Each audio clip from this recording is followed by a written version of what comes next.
ಸ್ನೇಹಿತರೆ, ಇವತ್ತಿನ ವಿಡಿಯೋದಲ್ಲಿ ನಮ್ಮ ಬೆಸ್ಕಾಂನಲ್ಲಿ ಖಾಲಿ ಇರತಕ್ಕಂತಹ 520 ಹುದ್ದೆಗಳ ಕುರಿತು ವಿಷಯನ ತಿಳಿಸ್ಕೊಡ್ತೀನಿ. ಏನಂದ್ರೆ ಬೆಸ್ಕಾಂನಲ್ಲಿ ಡಿಪ್ಲೊಮಾ ಮೇಲೆ BA, BCom, BBA, BCA ಮತ್ತೆ BE BTech ಮಾಡಿರೋಂಥವ್ರಿಗೆ ಯಾವುದೇ ರೀತಿ ಎಕ್ಸಾಮಿನೇಷನ್ ಇಲ್ದೇನೆ ನೇರವಾಗಿ ನೇಮಕಾತಿನ ಮಾಡ್ಕೋತಾ ಇರ್ತಾರೆ.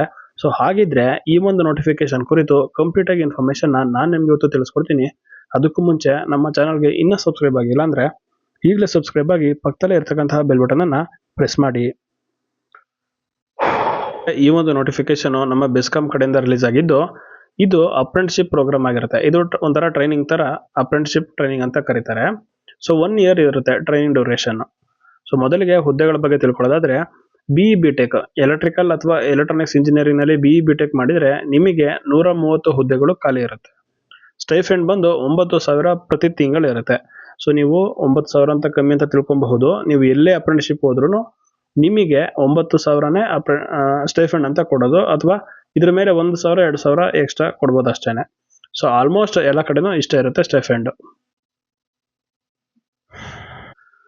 ಸ್ನೇಹಿತರೆ, ನಂತರ BA, BSc, BCom, BBA, BCA, BBM ಮತ್ತೆ ಈ ಎಲೆಕ್ಟ್ರಿಕಲ್ ಮತ್ತೆ ಎಲೆಕ್ಟ್ರಾನಿಕ್ಸ್ ಇಂಜಿನಿಯರಿಂಗ್ ಬಿಟ್ಟು ಬಿಕ್ಕಿರುವಂತಹ ಇಂಜಿನಿಯರಿಂಗ್ ಬ್ರಾಂಚ್ಗಳು ಅಂದ್ರೆ mechanical engineering, CS, ENC, so ಈ ತರ ಇರ್ತಾವಲ್ಲ, ಇದನ್ನು ಕೂಡ ಕನ್ಸಿಡರ್ ಮಾಡ್ತಾರೆ. ಇದನ್ನ ನಾನ್ ಟೆಕ್ನಿಕಲ್ ಅಂತ ಅವ್ರು ಕನ್ಸಿಡರ್ ಮಾಡ್ತಾರೆ.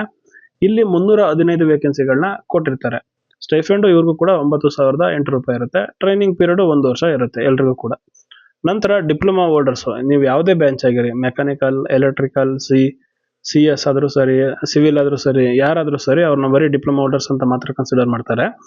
ಇವರಿಗೆ 75 ವೇಕೆನ್ಸೀಸ್ ಇರುತ್ತೆ. ಇವರಿಗೆ ಸ್ಟೈಫೆಂಡ್ ಬಂದು 8,000 ಆಗಿರುತ್ತೆ. ಟೋಟಲ್ 520 ಟ್ರೈನೀಸ್ ನ ಇವರು ಈ ಸಾರಿ ತಗೋತಿದ್ದಾರೆ. ಪ್ರೊಸೀಜರ್ ಯಾವುದೇ ರೀತಿ ಎಕ್ಸಾಮ್ ಇರೋದಿಲ್ಲ, ರಿಟರ್ನ್ ಎಕ್ಸಾಮ್ ಏನು ಇರೋದಿಲ್ಲ ಅಂತ. ಮತ್ತೆ ಹೇಗೆ ಅಂತ ನೀವು ಕೇಳೋದಾದ್ರೆ, ನೀವು ತೆಗೆದಿರುವಂತಹ ಪರ್ಸೆಂಟೇಜ್ ಮೇಲೆ ನಿಮ್ಮನ್ನ ಇಲ್ಲಿ ಶಾರ್ಟ್ ಲಿಸ್ಟ್ ಮಾಡಲಾಗುತ್ತೆ. ಸೊ ನೀವು 90% ತಗೊಂಡಿದ್ರೆ ನಿಮ್ಮನ್ನ ಮೇಲೆ ಪ್ಲೇಸ್ ಮಾಡ್ತಾರೆ. ಸೊ ನೀವು 60% ತಗೊಂಡಿದ್ರೆ ನಿಮ್ಮನ್ನ ಕೆಳಗಡೆ ಪ್ಲೇಸ್ ಮಾಡ್ತಾರೆ. ಸೊ ಯಾರ್ಯಾರು 520 ವೇಕೆನ್ಸಿಗಳಲ್ಲಿ ಅವ್ರಿಗೆ ಎಷ್ಟು ಜನ ಯಾವ ಬ್ರಾಂಚ್ ಅಂತ ನಾನು ಅವಾಗಲೇ ಹೇಳಿದ್ದೀನಿ. ಸೊ ಜಾಸ್ತಿ ಮಾರ್ಕ್ಸ್ ಇರೋರ್ನ ಅವ್ರನ್ನ ಕನ್ಸಿಡರ್ ಮಾಡ್ಕೊಂಡು ಒಂದು ಕಟ್ ಆಫ್ ಮಾರ್ಕ್ಸ್ ಅಂತ ಮಾಡಿ ಪರ್ಸೆಂಟೇಜ್ ಜಾಸ್ತಿ ಇರೋರ್ನ ಮಾತ್ರ ಇಲ್ಲಿ ಸೆಲೆಕ್ಷನ್ ಮಾಡ್ಕೋತಾರೆ. ಹಾಕೋದು ಅಂತ ನಿಮ್ಗೆ ಏನಾದ್ರು ಡೌಟ್ ಇದ್ರೆ, ಸೊ ಮೊದಲು ನೀವೆಲ್ಲ NATS ಅಂತ ಅಂದ್ರೆ ನ್ಯಾಷನಲ್ ಅಪ್ರೆಂಟಿಸ್ಶಿಪ್ ಟ್ರೈನಿಂಗ್ ಸ್ಕೀಮ್ ಅಂತ, ಸೊ ಇಲ್ಲಿ ರಿಜಿಸ್ಟರ್ ಆಗಿರ್ಬೇಕಾಗತ್ತೆ. ಸೊ ಇನ್ ಕೇಸ್ ನೀವೇನಾದ್ರೂ ಹಳೇದು ಹೋಲ್ಡ್ ರಿಜಿಸ್ಟರ್ ಆಗಿದ್ರು ಕೂಡ ನಿಮ್ಗೆ ಇದನ್ನ ಚೇಂಜ್ ಮಾಡ್ಕೊಳ್ಳೋದಕ್ಕೆ ಇಲ್ಲಿ ಸ್ಟೆಪ್ಸ್ ಕೊಟ್ಟಿದ್ದಾರೆ. ಇದನ್ನ ಸ್ಟೆಪ್ಸ್ ನ ಫಾಲೋ ಮಾಡಿ. ಸೊ ನೀವು ಅಪ್ಲೈ ಮಾಡ್ತಾ ಇಲ್ಲ, ಯಾವ್ದಾದ್ರು ಸೈಬರ್ ಸೆಂಟರ್ ಅಪ್ಲೈ ಮಾಡ್ತಾ ಇದ್ದೀರಾ ಅಂದ್ರೆ ಅವ್ರಿಗೆ ಈ ಒಂದು ಸ್ಟೆಪ್ ನ ತೋರಿಸಿ ಅವ್ರು ನಿಮ್ಗೆ ಅಪ್ಲಿಕೇಶನ್ ಹಾಕೋದಕ್ಕೆ ಸಹಾಯನ ಮಾಡ್ತಾರೆ. ಸೊ ಮೊದಲು ಅಲ್ಲಿ ನೀವು ಅಪ್ಲಿಕೇಶನ್ ಹಾಕಿ NATS ಅಲ್ಲಿ ರಿಜಿಸ್ಟರ್ ಆಗಿ ನಂತರ ಅದರಲ್ಲಿ ಬೆಸ್ಕಾಂ ಅನ್ನೋ ಇದನ್ನ ಸೆಲೆಕ್ಟ್ ಮಾಡ್ಕೊಬೇಕಾಗತ್ತೆ. ಸೊ ಅಪ್ಲಿಕೇಶನ್ ಹಾಕೋದಕ್ಕೆ ಇವಾಗ ಆಲ್ರೆಡಿ ಸ್ಟಾರ್ಟ್ ಆಗಿರುತ್ತೆ. ನೀವು ಈಗ ಆಲ್ರೆಡಿ ಅಪ್ಲೈ ಮಾಡ್ಬೋದು.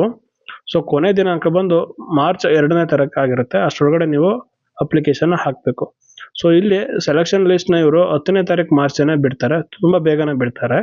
ಇದೇನು ಅವ್ರಿಗೆ ಕಷ್ಟವಾದ ಕೆಲಸ ಏನಲ್ಲ. ಸೊ ನಂತರ ಡಾಕ್ಯುಮೆಂಟ್ ವೆರಿಫಿಕೇಶನ್ ಕೂಡ ಮಾಡ್ತಾರೆ. ಅಡ್ರೆಸ್ ಈ ತರ ಇದೆ.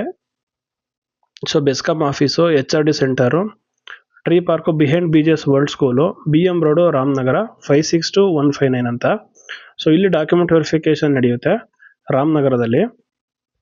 ಸೊ ಯಾವತ್ತು ನಡೆಯುತ್ತೆ ಅಂದ್ರೆ 23/3/2026 ಇಂದ 25/3/2026. ಸೊ ನಿಮಗೆ 3 ದಿನಗಳ ಕಾಲ ಟೈಮ್ ಇರುತ್ತೆ. ಅಷ್ಟರೊಳಗಡೆ ನೀವು ಹೋಗಿ ಅಲ್ಲಿ ಸೆಲೆಕ್ಟ್ ಆದ್ರೆ, ಇನ್ ಕೇಸ್ ನೀವು ಶಾರ್ಟ್ ಲಿಸ್ಟ್ ಆದ್ರೆ, ಸೊ ಈ ಒಂದು ದಿನಾಂಕಕ್ಕೆ ನೀವು ಅಲ್ಲಿ ಹೋಗಿ ಡಾಕ್ಯುಮೆಂಟ್ ವೆರಿಫಿಕೇಶನ್ ಮಾಡಬೇಕಾಗುತ್ತೆ. ಪೋಸ್ಟಿಂಗು ಎಲ್ಲಿ ಅಂತ ಅವರು ತದನಂತರ ನಿಮಗೆ ತಿಳಿಸ್ಕೊಡ್ತಾರೆ. ಅಡ್ರೆಸ್ ಬಂದು ರಾಮನಗರದಲ್ಲಿ ನಿಮಗೆ ವೆರಿಫಿಕೇಶನ್ ಆಫ್ ಡಾಕ್ಯುಮೆಂಟ್ಸ್ ನಡೆಯುತ್ತೆ. ಸ್ನೇಹಿತರೆ, ಈ ಒಂದು ಕುರಿತು ನಿಮ್ಗೆ ಏನೇ ಡೌಟ್ ಇದ್ರು ಇಲ್ಲಿ ಹೆಲ್ಪ್ ಲೈನ್ ನಂಬರ್ ನ ಕೊಟ್ಟಿದ್ದಾರೆ, ಅಥವಾ ಹೆಲ್ಪ್ ಲೈನ್ ಜಿಮೇಲ್ ನ ಕೊಟ್ಟಿದ್ದಾರೆ. ಅದ್ರ ಥ್ರೂ ನೀವು ಇನ್ಫಾರ್ಮೇಶನ್ ನ ತಿಳ್ಕೊಬಹುದಾಗಿರುತ್ತೆ. ಸೊ ಸಣ್ಣ ಪುಟ್ಟ ಡೌಟ್ಸ್ ಗಳು ಏನಿರುತ್ತೆ ಅದನ್ನ ನೀವು ನಮಗೆ ಕಾಮೆಂಟ್ ಮೂಲಕನಾದ್ರೂ ತಿಳಿಸ್ಕೊಡಿ, ನಾವು ರಿಪ್ಲೈ ಮಾಡ್ತೀವಿ. ಸೊ ಇದು ಯಾವುದೇ ರೀತಿ ಪರ್ಮನೆಂಟ್ ಕೆಲಸ ಆಗಿರೋದಿಲ್ಲ, ಕೇವಲ ಅಪ್ರೆಂಟಿಸ್ಶಿಪ್ ಟ್ರೈನಿಂಗ್ ಅಷ್ಟೇನೆ. ಅಪ್ರೆಂಟಿಸ್ಶಿಪ್ ಟ್ರೈನಿಂಗ್ ಮಾತ್ರ ಆಗಿರುತ್ತೆ. ಸೊ ಯಾರೆಲ್ಲ ಕೆಲಸ ಹುಡುಕಿ ಸಾಕಾಗಿದ್ದೀರಾ, ಸೊ ಸುಮ್ಮನೆ 1 ವರ್ಷ ಎಲ್ಲಾದ್ರೂ ಅಪ್ರೆಂಟಿಸ್ಶಿಪ್ ಸರ್ವಿಸ್ ವೇಟೇಜ್ ಸಿಗುತ್ತೆ ಅನ್ನೋರು ಈ ಒಂದು ಅವಕಾಶನ ಉಪಯೋಗಿಸ್ಕೋಬೇಕಾಗಿ ನಾನು ಹೇಳ್ತೀನಿ. ಸೊ ಸದ್ಯಕ್ಕೆ ಇಷ್ಟೇ ಆಗಿತ್ತು ಮಾಹಿತಿ. ಏನಾದರೂ ಡೌಟ್ಸ್ ಇದ್ರೆ ಕಾಮೆಂಟ್ ಮಾಡೋ ಮೂಲಕ ತಿಳಿಸಿ, ನಾವು ರಿಪ್ಲೈ ಮಾಡ್ತೀವಿ ಅಂತ ಹೇಳ್ತಾ ಸಿಗೋಣ ಮುಂದಿನ ವಿಡಿಯೋದಲ್ಲಿ. ಅಲ್ಲಿ ತನಕ good luck, all the best.